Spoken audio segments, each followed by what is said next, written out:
Ouais.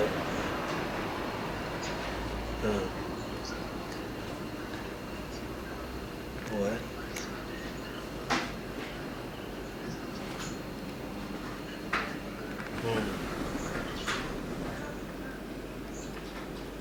D'accord. Ouais.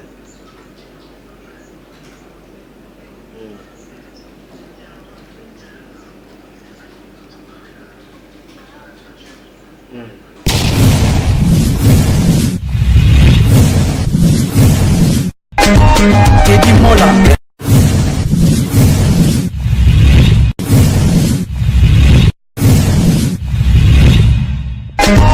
Teddy Mola.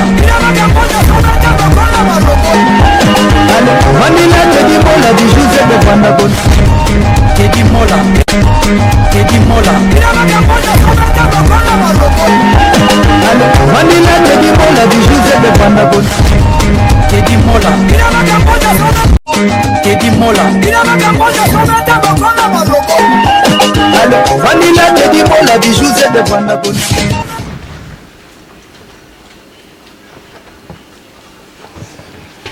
Voilà. Moi, je suis sur Teddy Mola TV. Teddy Mola TV, tout ça, pour Nabino. Merci d'abord, on a bandeko bachangan ma bonne délit. Bandeko va partager l'émission. Ba remarque, ba critique Nabino. Merci à trop. Sabino mon boulot. En tout cas, ça a plaisir. Yakoyamba. Komba munene na mboko ya Jido. Na kombo ya Dadi Bakoyene ebele ba yebi mingi pe ba yebi te mais on s'est présenté liboso Nabino. Nga na yebi vraiment personnellement aza maître moko au monde a été na ba désordre au monde a été na makambo kili sans plus tarder on peut s'inviter na Ngambote. Bonjour maître Dadi. Bonjour Teddy Mola, l'homme du jour. Danger maître, bonne santé. Oh, ça va par la grâce de Dieu. Voilà, nous avons un bien portant, donc tout va bien. Maître, on a dit maître que vous avez une pièce pour mais évitez. Bon, Colata Moni, Colata pèse éducation. Bon, ils ont été préparé pour tout ça l'émission. Tous en a été de respecter la couleur d'été quoi. On allait puis na muso au sala après Kolongwa on a un rendez-vous mususu. Donc de respecter la saison. Bien habillé toujours à tourner Sepeli. Maître, moi biographie na Lombango pour Nathan Abisso. Ben je me présente monsieur Dadi Bakoyene plus connu na combo ya les jeunes maîtres élégant. Bon, de Monica a été là depuis Kin, tout le monde me caractérise à moi propre pour tout ce moi je me suis na judo. Ou ceinture noire troisième dan plusieurs fois champion de Kinshasa, de Congo, tournoi Ebele, challenge Kiwa, Chukinami Shai, compétition internationale, naza médaille d'Afrique na niveau international. En France, na bondé la club il y a Vincennes, na bondé la ATT, na bondé la Jikov. Deux fois médaille de bronze na championnat tournoi de Paris et championnat de Paris. Na boire aussi la championnat de France parce que tant ils ont par rapport au pays à boulot, na activité, na na famille tout ça et tiens mon boulot et niveau études diplômé en art plastique dans l'académie des beaux-arts, on salue à Beaux-Arts Nyonso, dans la option céramique et puis dans la à l'université na niveau na sculpture na souka na premier graduat à cause de judo malheureusement entraînement na banchi ba retard ba TP moi na continuer à la rater na ndene ya poto na bundela club ya na Tunisie na club sportif sfaxien deux fois vice-champion de Tunisie, deux fois vice-champion à Coupe de Tunis, individuellement moi na bundela rater pour na tunisien té na Royal France, n'a pas suivi nos parcours à France et actuellement coach parmi les coachs na Jikov, na judo club à Jikov où il regroupe tous les Congolais. Donc après vous bah combien de clubs à Congolais alliés, mais moi je fais partie de la Jikov. En même temps entraîneur national, équipe nationale, donc on a un coach au niveau il y a diaspora. Donc bandeko tout, judoka tout à extérieur en Europe, même en Afrique. Où tous avons un contact, tout travaille ensemble, même en correspondance, et puis tout ça va compétir ensemble quoi. Donc voilà, coach international de Naluba. Merci maître Dadi Bakoyene, les jeunes maîtres. Nakisasa, commune ni au banana club ni pour Nakisasa tout on a la base. Nganaza vraiment mon centre-ville, né na commune à Kinshasa, mais na longa moi muke na Koli na Kasavulo, né à commune de Kinshasa, grandi à Kasavulo. Na bandi judo na 7 ou 8 ans. moi kala vraiment donc na bandi judo en fait il y a balabala na sens nini naza quoi apprendre maître Nabiso maître à former maître Nicolas Masakala il fut un grand judoka azalaka akufa kutu directeur technique azara directeur technique ya équipe nationale ya Congo akufa en tant que directeur technique équipe nationale ya Congo yende tant azoka problème na club na d'origine ils a IKJ Institut Kinoise de judo la suspension zoaka le quoi linga judo trop basalaka club moko en fait elle est club ba liter bando s'entraîner wana basangana na maître ambara zalaka coach ba liter nde bando kabola ba jour entraînement tongo na ya poko siko biso to yaka hôtel la club entraînement na pas ya na lopango wana master ngamo ala pe judoka le lo comme un grand chanteur abeta pa jibe Jolokis na PC Jolokis na Bruxelles na PC Mbote voilà benga ngatra Jolokis ye to no s'entraîner ko pa na ba voilà wana siko na Kasavu ngana yaka hôtel entraînement ba ya na biso quartier ba grand frère ba maître Bouddha ba grand prêtre Bouddha ki amongana alili ki amongana no ba lili ki amongana ba bena ba na benga ke ya alili donc alili ki amongana ko ma ndenge impact sa musique siko na ndinga ba yeso ba ya vv ki amongana bango ba ozongana loboko boy toki ba combat. Vous comprenez? Na baneti bango ba grand frère mususu en tout cas bazaki belé ba o ba salama histoire na judo ya IKJ bango la maître Fatomas ba maître ba grand maître bon grand maître nga utiliser terme là t'es désolé ba maître Pamelo Fumu utiliser terme là t'es point en fait na logique nanga na tanga guide marabout na tanga judo histoire te azate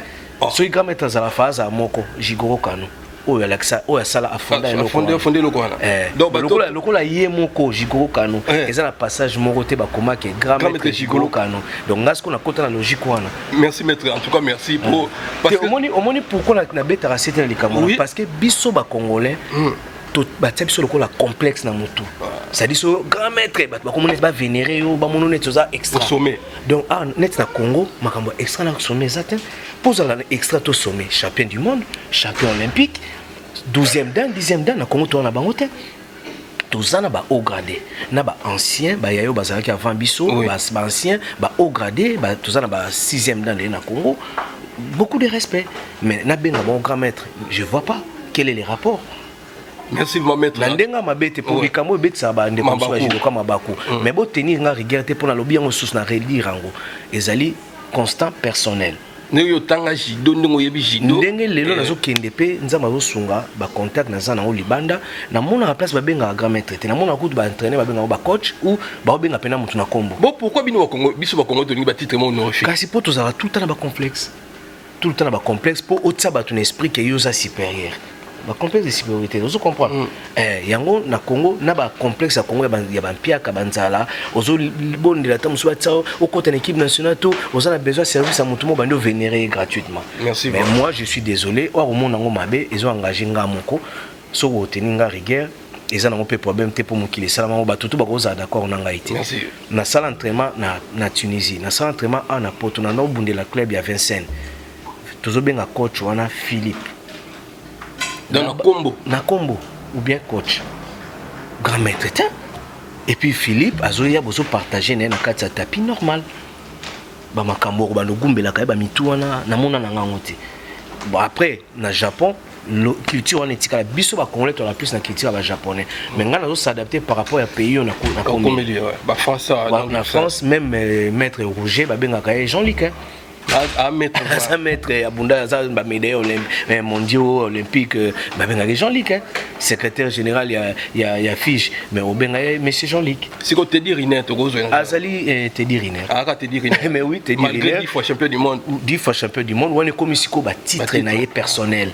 tout mélange à rater te dit déjà ça entraîneur ta coach te azali athlète compétiteur 10 fois champion du monde mais ça 6e dan te dit lekinga leona badal alinga na 3 dan alinga na 3 dan mais yes te dit azali athlète ngana za coach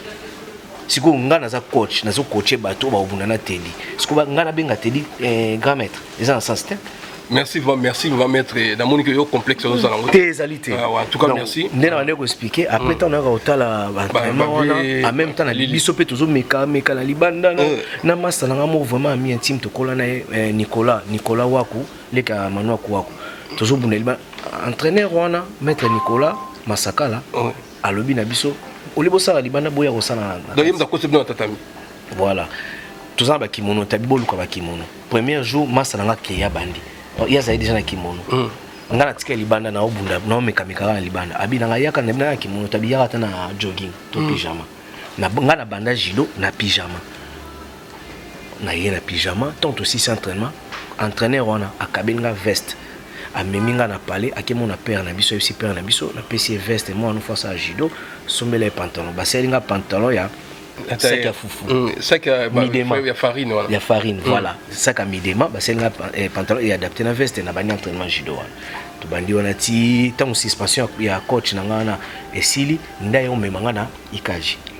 na ikaji ce qu'on a perfectionné sous ikaji institut chinois du judo il est pas allé qu'on faire partie na club suspendu mais tant nous allons na club ni wana oya balabala azazi genre bundisanga ba compétition na compte ya ikaji on comprend déjà à l'époque na petit déjà ba champion na ba minime na ba poussin na ba cadet et yanga ko tout référence ça ba tout na ba master à l'époque na nga baza lelo vivant ba mandudi la non Cap Dunga ba Giga Samuzu ba maître Kola les lois ba Kabinda ba Kutama l'homme ba maître Bozondo ba maître Diongo basé belé merci belé baza pende belé vraiment époque na biso tozali na chance wana ba combat ba miki bana robunda ba trop tozo rythme ti na ndenge vague na biso ya to ba mikolo après wana nde tant maître Nicolas ayo kende ba club mususu ngape ikaji en fait comme appelle c'est belé pour le club parce que toujours perdre moi trop noki to longwe parce qu'on a ba conquérant nga bazo kende ti ba finale on a ça comme ça net fort personnel ndé na ko singa ba maître op o ya pesanga penda pinfo na ko bossa na te maître Richard Nyangule yem tana ko la suivi na nga to maître Nicolas Kei yem tana na suivi na nga na maître Mbiye mais plus Richard Nyangule ndazolandelanga zolandelanga na prenait au sein le maître tato qui na compétition moi soto bundi to pour la 4 à 3 ba 5 à 2 quand ngana mtu ganyaka ngana za besoin carrière na mekana ko rivaliser ba master ba comparanga na bango pour na zo longo avant c'est-à-dire na saison histoire na ngezo bunga avant malgré na danger il faut na saber faire en individuel et bon pour réalité au koko kende ndé en ce moment Machuda Lengole leader les monuments Machuda maître Machuda o ya Matonge bango ba longwe na Geda basali club na bango Kodokan bazalaka yé que son nom repose en paix mon ami Far West maître de Kinda que son nom repose en paix na maître 100 kg na Easy Force na maître MK ba bon judoka mais ba catégorie na bongela ka mingi ya likolo na catégorie C balé na batute ndé ba se concerter ba yeko solliciter nga ba solliciter comme ce que Kobundela Kodokan car la première année na ki to bandi entraînement entraîneur sur les maître Muzungu Biko ba pesinga brassard wana uti na ikaji capitaine na longo ikaji attaque capitaine na Kodokan ba pesinga pemba mo capitaine malgré bango ba uti na ba makamna wana gene bango ina niveau ni ba sentir niveau moko même maître MK ko za neti deuxième dan nga première dan mais maître Lengo le temps sous deuxième dan nga première dan Far West c'est un pote bango tout tu sera ba première dan bisuto ouais bisuto ba première dan à part Easy Force nous allait sentir marron mais les restes bisuto là sera ba première dan après B52 yep ayep ko région de biso mais yes ari différent ya qui à apprendre parce que B52 balondo ya qui pour akolisa judo okolisa judo to découvrir pe kaza ba qualité et puis avec un esprit to côté une équipe akomo bunda na biso saison na déjà akomo pe bunda na biso balondo B52 na opesa mbote B52 sécurité rapprochée voilà donc ezali ndengwana après Kodokan bazaki na rivalité makasi na Geda to bunda contre Geda to gagner Geda dans le quoi ba uta kuna comment moi rival il y a danger rivalité moko kuna bana matikana na Geda parce que tikali mingi ba maso ba lena se ba Giga maître Giga Samuzu coach Mboka Mokonzi ba Cap Dunga ba Saddam Kimbembi ba japonais maître Agogo maître Manix Mané Christian Kititi maître Bouze Douye donc ba patikana na Geda bangona ba misusu en tout cas bande comme ça ba maître Bonjale Alpha Bonjale maître en tout cas bande ko zaki tozaki mo belé mais bo limbisanga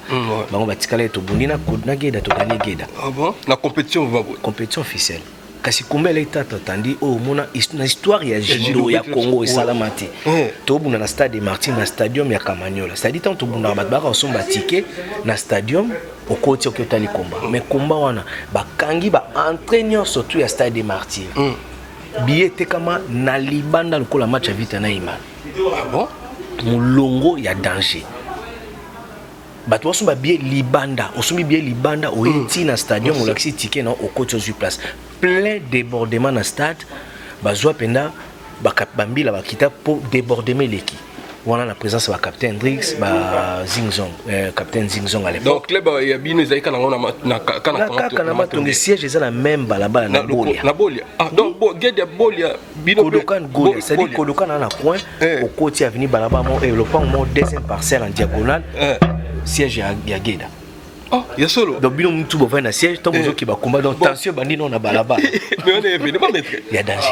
Et tu as sur salamati. Ah bon? Il y a gagné ni 96. 96 donc. Voilà 96 et inda baba avec. Yo gagné qui? Ah, vous gagnez tendeni. Bisanga ba combattre. Combattre de ngalo gagner tendeni. Ah, c'est quoi bizarre mais Giga abunda deuxième combat. Biso to sali kalkinga bongala ki ide na kana Giga. Nzoka Giga akiti koye na 1 bon fendi na ko masa utaka na ba traitement ko le combat temba bifo bundaka ya bunda na enga na de tout sala bo na to katana na yo ngo bunda na ngala bunda na Giga mais ça commettre en tout cas parce que belé on attend na biso en tout cas voilà donc dans Europe to sauter na biso na sauter après ngala bakisaka nuance na bundeli Geda et Kodokan inane Geda eko solliciter na zaina Kodokan club rival elle go beteli Barcelone Real eko zona Barcelone OK Geda na Geda pour 2 ans mais en sachant que na Geda na zaina ba adversaire nanga mais ça c'est bizarre mais c'est bizarre mais ce que ça ba ya talent na niveau na yosko Neymar o yosko na Real o kuti ba Cristiano ba Benzema bazala ba Bel bazala ce qu'il faut ba que poser Neymar donc il faut s'imposer au classement c'est ce que j'ai fait je remercie l'Éternel et les cas bien na comité titulaire na club na Geda na ndé na bunda 2 ans Kodoka na récupérer nga lisusu na longo na Geda na zongi lisusu Barcelone ba club rival mettre en tout cas c'est un plaisir à toi Eric Pessi va sepeli Beni Kitoko va sepeli ko beta histoire à Boina Jido en tout cas c'est un plaisir ozana ndeto benga na poto CV et belé CV za munene amulaye et puis na rappeler les sous-sunga na passa ceinture noire na 93 depuis non ils a été que ceinture noire tout à l'heure non pas ça passage ba te belé hier on bossa na collège de ceinture noire ba pesa ba gérer ba ta 6 ba maître Chikou, ba maître Nicolas, sa directeur technique, comme ça dit collège de ceinture noire, c'est ba maître Massiste, maître Lozolo, azai parmi ba gérer, maître Dai, ba maître Bazalaka, ba au cadet à Congo à l'époque. Dans tout ça vraiment, na pesa au Jido. Ngai muta pesa nga gou ya Jido na ba grand frère na ndo tala na balabala. Ah bon? Ba maître Bouddha, ba Lili Kiamonga na po Lili Kiamonga na la mystique. Ah mais ils ya mais c'est mystique, il y a mon propre boga aspect danger masara Jido kitoko. Parce que épée ça goût. Par contre une spécialité dans mouvement on a ça la spécialité au Shimata na mona goût na on a pas à mettre un billet mettre dans la club. Après il apparaît ninja Kutama ninja na ndo kango goût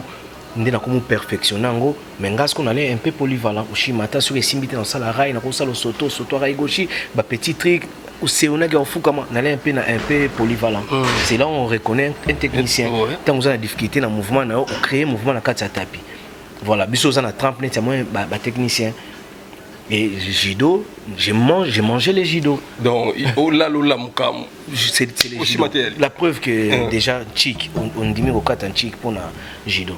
C'est quelque chose, ils ont autant de quoi. Il y a poto vite fait. Koya Poto na lekana na kitoke compétition na championnat d'Afrique tout ça les 5e place to perdre na finale à bronze na Égypte après to stage mon na Tunisie c'est là où ba découvrir ba talent na club moi za kuna ba solliciter na master na ngai Giga Samuzu to mo bundela club wana pendant 2 ans après na Europe dans Europe yobika poto ndenge zalaka ne bandeli wana ba funa buna sikoto buna ne babino ndenge za mo buna première division ne comprendre que na en Europe mambo ba division là na judo la première division zalité. Pourquoi? Parce que sur bimi champion première division zalité athlètes na ba en équipe nationale. Ça a peu net biso ndenge pe difficulté to en Tunisie. Donc moi to bundé ya Théo donc il faut deuxième division mais deuxième division pe les abato ba kena ko bunda première division mais mingi ba club ba étranger ba bunisa ba mingi na troisième division ou bien au sala ba tournoi facilement et décourager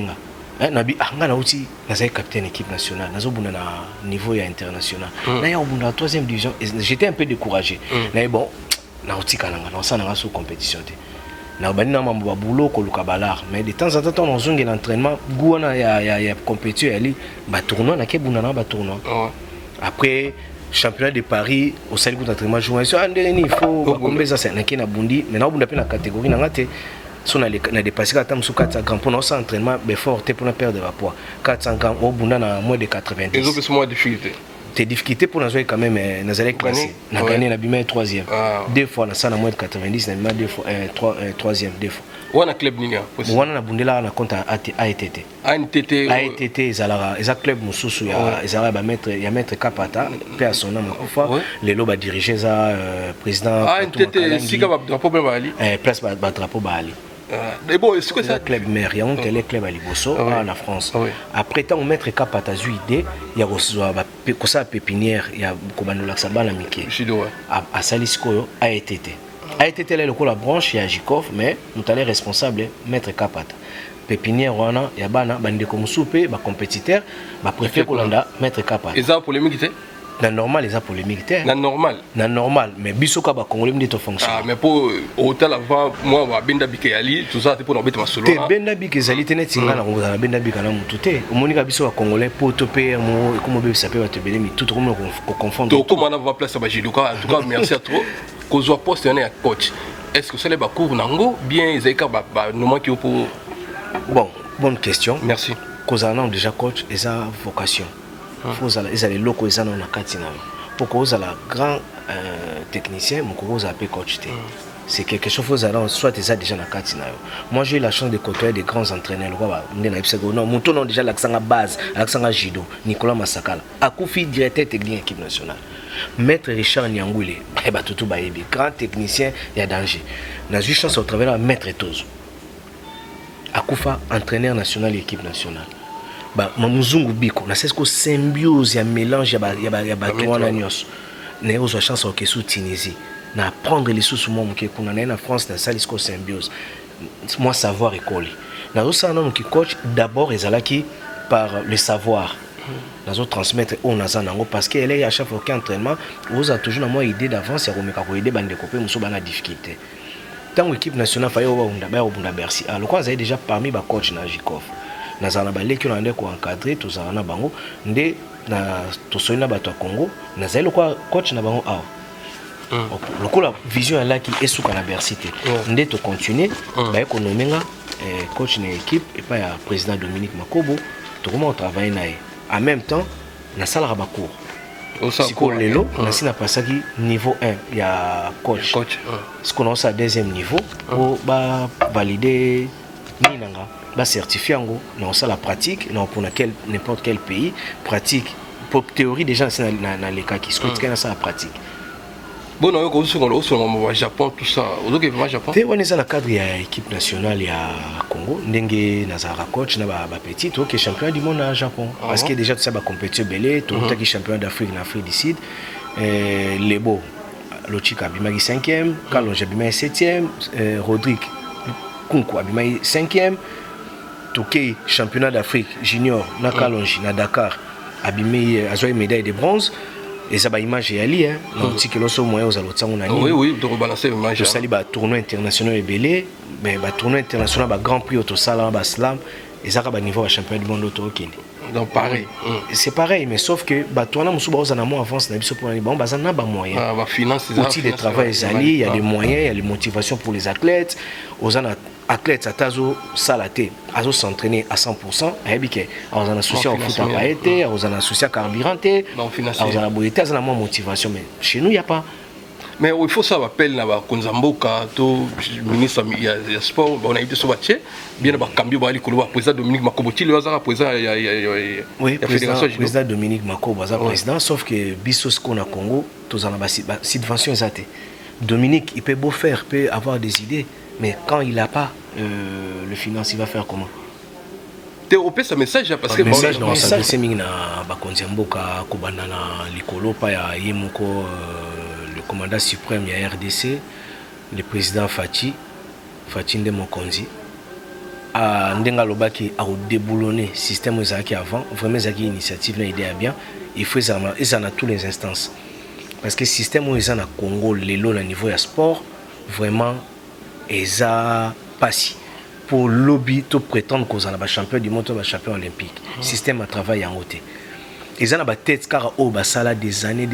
on a ba système où les carré ba magwinde ba lia ba mbongo na ba fédération on a ba ministère ils ont ba tout ba ministère ba ndenge ba trafic les kaka vous imaginez tout pays championnat d'Afrique président zo reta mbongo bi maîtriser ba mbongo na retour mbongo aussi ba valider makam tout mbongo matile mbongo bi mate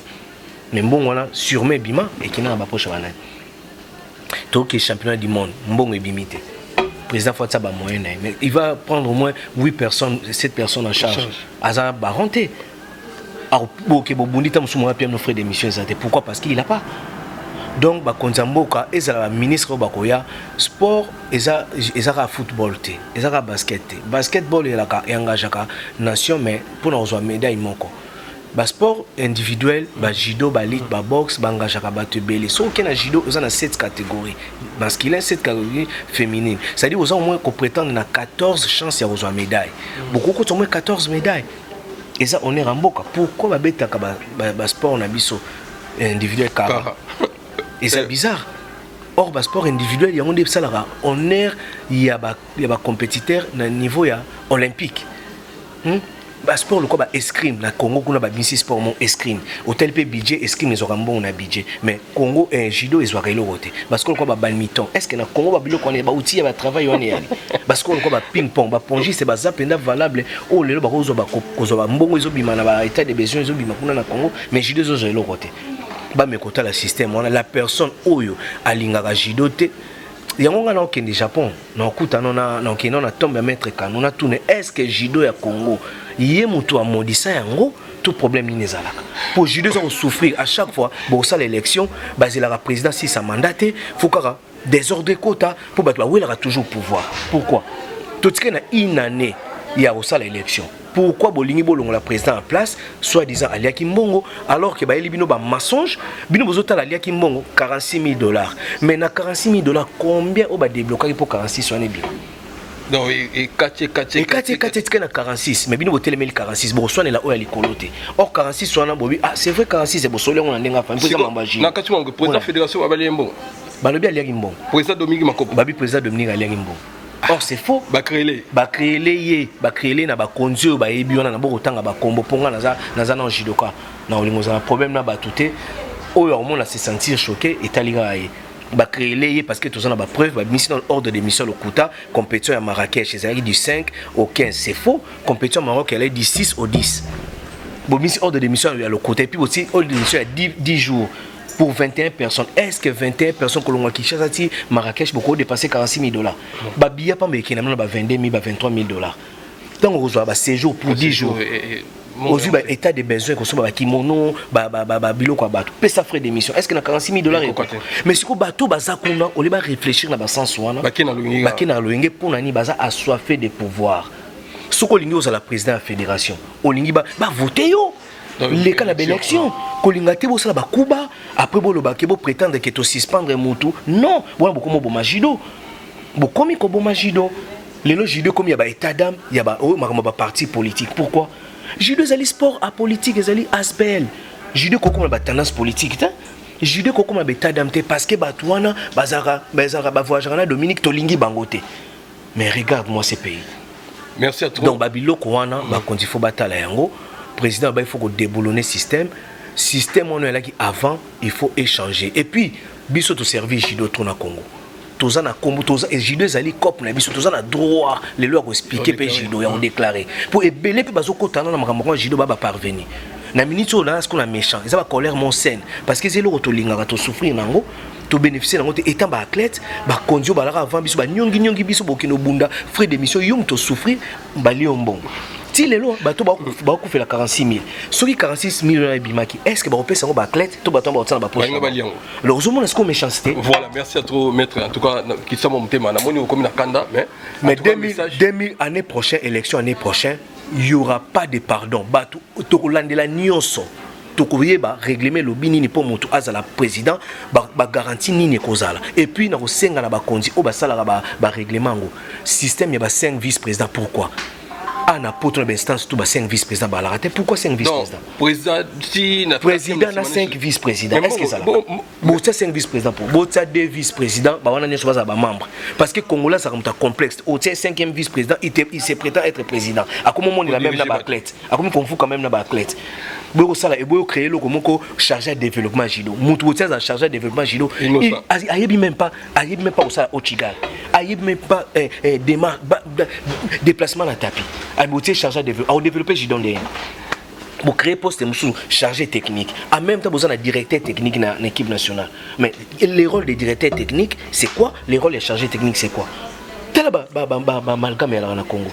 voilà maître en tout cas merci et ça va plaisir au yebi makambozo le bozava jidoka yamakila et ça le passe bah oui ça fait mal donc bokona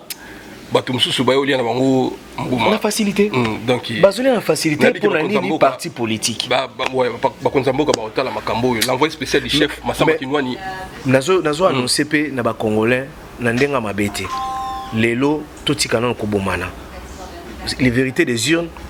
tout bête on a nous kara tout me ko se serrer la main tout ana nous tout sunga président pour ça toi pe kana ko benda na bendo les vérités des urnes président pose la difficulté au travailler bato na pe ka ko ya kalo bazo prétendre bangondi ba ko ba roi ya Congo ba banozaka na même mise na Congo tout ça entre nous tous se soutenir pour tout me ka faire avancer Congo donc ndenga mabete soki élection monsieur koya nzamba sunga biso le kanaba norme bien oh soki ezaki na norme bien c'est lo bande comme sous ponga na politicien te na landa ngo pena mingi te je combat pour le Congo na domaine ya sport merci voilà merci au passé ni pour la jeunesse de congolaise mais nazo penser déjà tela befort na salaka je mets mes disponibilités na service ya Congo malgré si le naza récompensé nazo déclaré en côté je le fais toujours na outé aucun des stage de préparation pour le championnat du monde na Rotterdam sinon j'allais pas le faire na kenda na cadre ba jeune karaté naza na bana ba 19 ans lelo nazo ba appel ba petit muso ba congolais ba cadet junior ba na besoin ba intégrer équipe mais ça ba bana o ba botama awa ba film intégrer pourquoi parce que bazomona ba travail toujours ça là déjà j'apporte quelque chose oui. donc zate pona me jeter les fleurs ngana zana pona encadrement ya on a le bara judo vrai c'est une philosophie à judo vrai c'est quoi c'est ça état d'esprit na kacho ngona ko mettre ma couche sur ça émission ma couche sango na pesa mbo tripon sec ah il y a tant à boire qui a mettre les jeunes mettre dadi ba ko ne judo vrai non judo vrai peut comment mais na lo bien tout cela non bien ba parvenir moto moka ki amemi mabende avimbi abi za maître on a ça la judo na za maître à judo mais en vrai aza judo kate on a judo vrai ah donc ba mo ba to ba yebi makambo ba yebi ko ba zebele moto musu pa ba ke na za maître koti na tapi na compétition ko ça même pareil gauche on a judo vrai zali état d'esprit ça état d'esprit tout ça la mentalité ya bien tout ça na amour vrai. Tout ça, la judo est solo, est vrai. Il y a un tobi judo, c'est un état d'esprit, c'est une philosophie. Philosophie, dans un tapis, et c'est la judo est solo. Merci. Et état d'esprit, et c'est la biso na esprit, na biso qui tout ça la judo, to éviter ba bitumba na balabala, ou vendre ba biso ba petit mo ba kena obunda kuna ba muso za judoka te, na traînaka na ba judoka akomi judoka. Et ça ko baby ça ni. Il y a un moninga na créer stratégie, il y a makambo na ki na judo na ba norme mususu. To pesa ba petite chance. Tout valoriser ba judoka na obalinga obunda na balabala tout pesa ba pifo na compétition tout za na ba tedi rina na Congo na France bazali tu ba moyen zali ba tedi rina na ba ko exploser ba ko bima au lieu que ba ke bimisa ngo na ba bituma na balabala na za na besoin na bango merci maître en tout cas merci ko vana point na ba judoka bosa la fierté mboka mais ko ya na poto il n'y comme lokola mutso comme judoka il faut ça n'importe quoi il faut abonder na moto no sportif makambo belé ya judo nazongi moi moke sœur nanga Nicole en tout cas merci na pesi mbote na biki na yambo émission na luka vraiment coordonner na yo asa ama yeso Nicole Nicole Maya Nicole Maya en tout cas sœur Nicole voilà collègue na Masuwa celle Nicole Maya na chitele na passage na ceinture na to passage na datement ah bon celle Nicole Maya ngana luka asa mettre solo mais asa na ba multifonction moi comme actrice moi asa pe journaliste il est vraiment multifacette na luka en tout cas na mon maestro Maya Tokos apesa pour na bino ba judoka abino ba judoka beaucoup mo sala soni donc sa code moral ya judo vous allez ressourcer précisément en Europe dans l'année moi message tindaki tant en italien ngo na que boule pesa nga souci na pas voir fona lukai dans l'occasion peut le rosa wa bien za maïs ba tout ba bien mais beaucoup mo sala soni ya ba judoka na Europe Aza naza parfaitement d'accord naé Aza na raison obi pourquoi moni ça m'a un peu la génération époque pe ba yayo basala ki avant biso en Europe est différent époque na biso pe to aller na ba ligne de conduite un peu mais petit pe ba lelo il fallait biso ba yaya o bango ba ko kuta bala na rythme na biso mais ba petit muso ba no kota biso na ba rythme na bango soko za fort en esprit te au CD vous comprenez donc biso ne fait tout beta CT étant que ba pionnier ba petit na ba bimangi de hasard te ba copier peut-être ba mentalité to ba style na biso ba judo pour ba comme lelo danger biso ne faut expliquer ba orientation mboka ndenge tambola à part wana lelo makambo musique nga ezakuka mambo ba judo te nga na koma okama lelo un vrai mwana poto ndete baka poto ya kala mais mwana poto akoma mukala ya musicien mwana poto alandaka musicien na sima asimbeli musicien loko musicien tinde ke bengelanga momi mwana poto fanatisme oui na koza na penchant na nga koza fanatique mais na kokoma jamais loko lèche bota musicien mais ezaka makambo ba judo na bana poto e banina mentalité wana siko bato balingi ko welisa babwaka bango bapesa bango beloge lokuta siko fa se prétendre que baba yakuza te ke na betaki mutu mo pona mutu tel to na betaki mutu mo be kombo ekei na sala ki trouble côté mo be kombo ezokende yango na bese mo ya judo vrai c'est un état d'esprit mais voilà quand il en ba au monde mutu lo mettre manik ça mettre vraiment au batutu ba yebi mais na tena on a kangina parenthèse que mona bitumba ya ina sile on a kata ya concert ndiko na biso anniversaire ndiko na biso tutu kaluji mais elongwe bango et combiner wa mettre ko fingana ba vidéo tu les circuler là na auto sa vidéo camionnette mbo la sali c'est qui Jino Mukuna camionnette pas à mettre camionnette oh bon à mettre t'es à liter camionnette ah donc il faut que ça moi différence mais oui attends yo soka liter ba la sentir noir camionnette à ça liter faut benga nyama na kombo na ye bota ba benga mettre camionnette mol complexe congolais maram toujours boya ngwana donc il faut benga liter na Congo to no benga ba boxer ba champion on comprend ba boxer ba la ba mettre te ba champion mais vidéo camionnette mol ta kiango na tala kiango na d'accord na ngota ouais d'accord donc tous on a fait nali ko lobela sujet ya makambo ya mettre manete po c'est un frère c'est un ami na ko exposer na télé te to soleil n'est déjà na kuzo ayebi c'est Léo to ebani très bien makam na bango ya musique na okotati eza wana eza ni na ngaite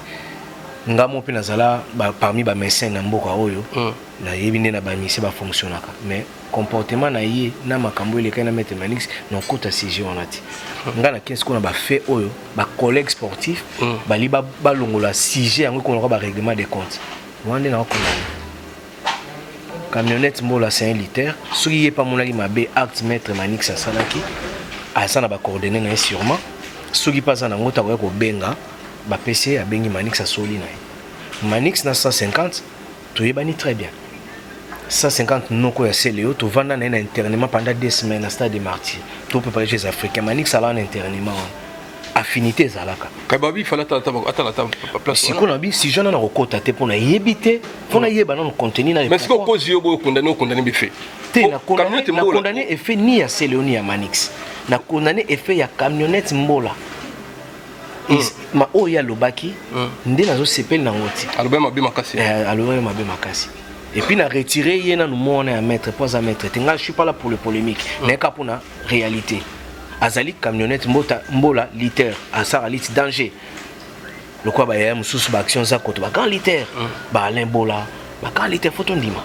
na respect na ba sportif nyonso même ba catcher lelo ba ndeko musu baleki bala ba Maurice Loma bazebele ma collègue musu lelo za directeur technique na Leeds kuna bon kombo boyaka désolé donc ce qui a mon aïe Manix ça s'est comporté il y avait un moyen à trouver parce que pour moi là il y a Manix ce qui a qui problème ça pour moi Manix ça c'est Léo. Et vous touchez des bandales. Pourquoi toucher bandal? Bandal est dans sens ni. Ce que comment ce problème ba guerre ya ba camp ya ba commune. Aux moment que camion tenga incité lo comme ko boye ou ils ont dans sens té. Pour Manix ça s'appelle la commune na moko boye d'origine. Ce que Manix peut être combine ya mettre Manix d'origine ba no lobela pe pour la commune na bango.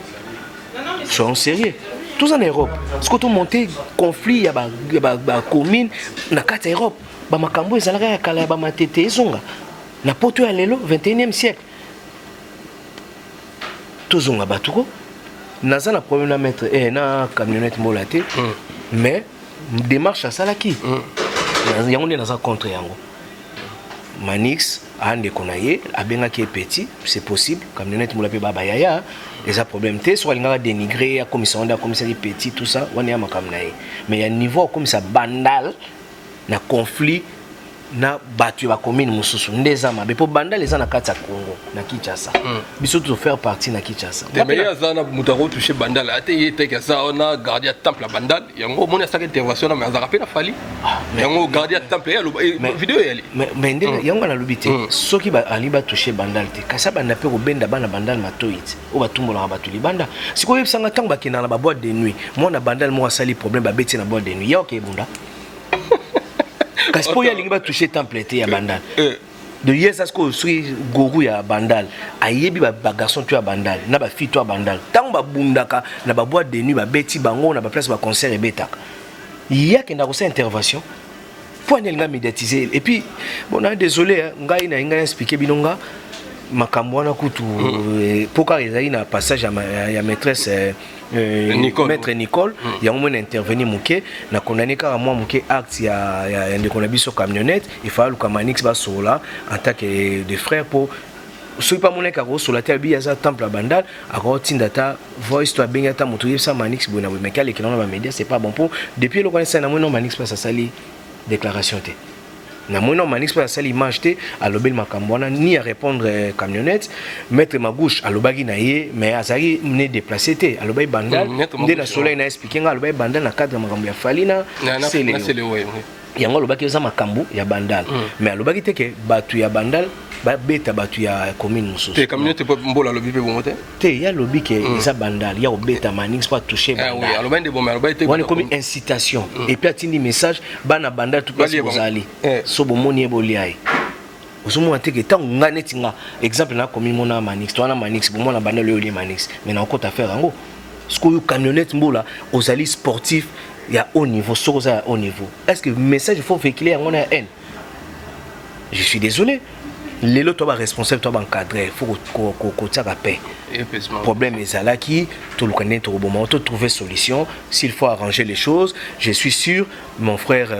maître Manix a se sentait quand même dérangé par rapport à collègue Nabi Swakoufa maître 150 il va se rattraper mais tout qui est dans la bande ngoté na média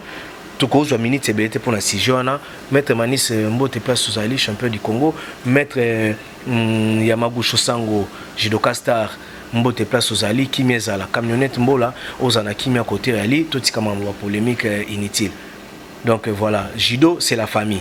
ngai lelo démarche na osala pour na ba comportement mususpect au besoin déplorer à un niveau communauté il y a mauvaise conduite à ba judo merci maître na osala appel na tous les judo o ba moni ba ngo bunda kuna libanda ba ko bunda ngona tapis ba énergie wana zo ba ngo misa libanda ba o misa na tapis to pesa kutu pifo to pesa valeur o moni lelo en France, nous sommes fiers. Il y a eu judoka moi ça succès danger le la petit nabiso drapeau. Alors ça l'honneur nabiso. Drapeau blanc. Faut féliciter. Drapeau blanc merci félicitations. Faut féliciter. Tous on a bon judoka belé. Ba petit le ba petit bon bolimbi sanga ba petit na retiré on. Nga pe obenga ba petit na télévision té. Ba Riquet Sibo. Ba grand judoka. Ba sala judo mo on dirait ozolia. Donc, tout ça a besoin de babilo quand on a tout qui est on a balabala. ngai programme na ngezali nazo kende Japon championnat du monde bo soutenir biso bo tepso na ba prière nzamba sala biso grâce médaille ya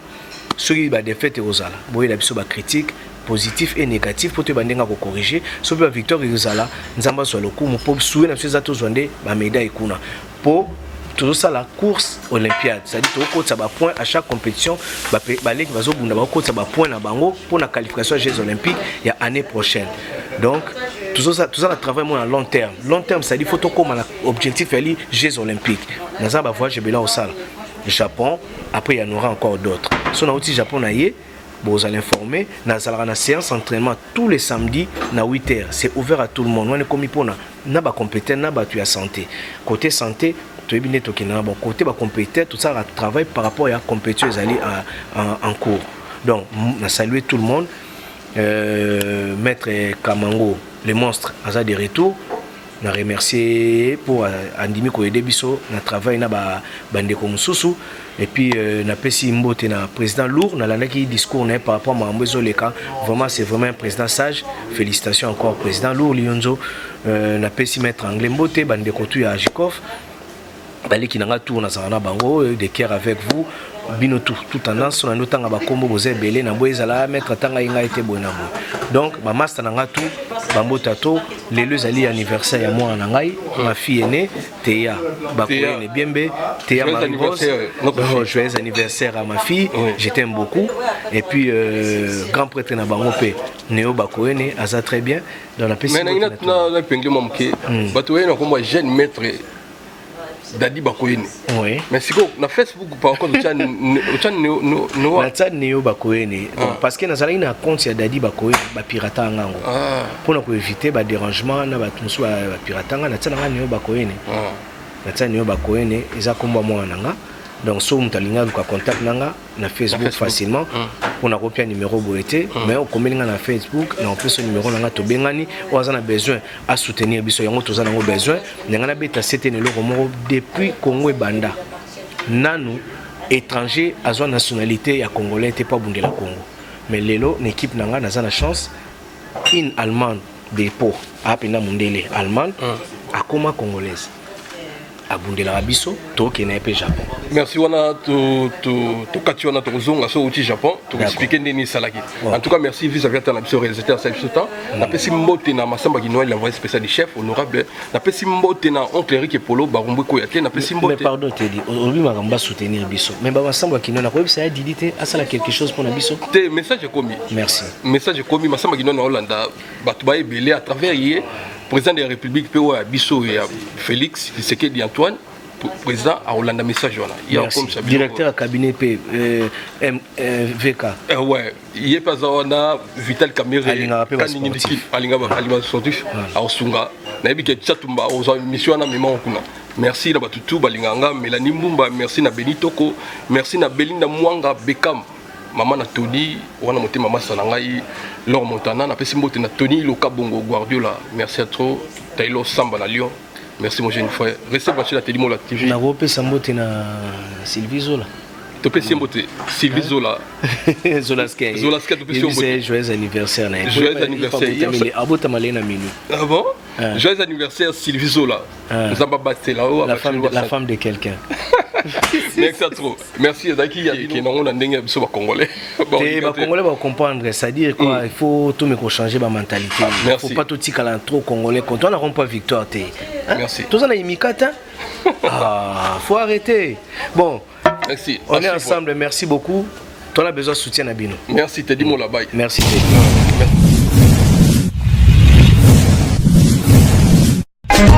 Te dis mon là.